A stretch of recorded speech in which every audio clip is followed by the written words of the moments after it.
বাচ্চা কাচ্চা তার মা বাবার কাছ থেকে অনেক কিছু শেখে। এই উল্টা যাওয়াটা ওদের কাছে এখন থেকে স্বাভাবিক হয়ে যায়।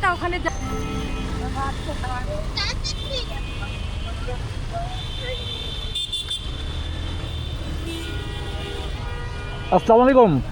একটু একটু একটা কথা বলি, কিছু যদি মনে না করেন। বাচ্চা কাচ্চা তার মা বাবার কাছ থেকে অনেক কিছু শেখে।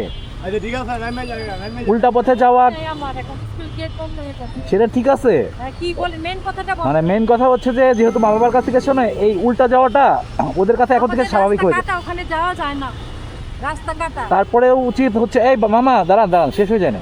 আমার গেট বন্ধ হয়ে যাবে ভাইয়া। আপনি কি বলতে চাচ্ছি আপনি বুঝতে পারছেন নিশ্চয়ই। নেক্সট টাইম থেকে একটু খেয়াল রাখবেন জিনিসটা। রাস্তা কাটা দেখে সেটা ঠিক আছে, তাহলে ওদিক দিয়ে তাহলে হেঁটে যেতে পারতেন, বরং রিক্সায় যাওয়ার থেকে হেঁটে গেলে পরে তাড়াতাড়ি যেতে পারতেন। আপনার হাতে সময় নাই, অসুস্থ।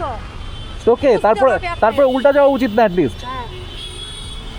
আমরা প্রায়ই ভাবি সন্তানের সবচেয়ে বড় শিক্ষক তার বাবা মা, কিন্তু শিক্ষক শুধু কথা বলে না, কাজ দিয়েও অনেক কিছু শেখায়। আজ যে শিশুটিকে আমরা উল্টো পথে নিয়ে যাচ্ছি, কাল যে শিখবে নিয়ম ভাঙাটাই স্বাভাবিক, কারণ শিশুরা আমাদের উপদেশ নয়, আমাদের আচরণই সবচেয়ে বেশি অনুকরণ করে।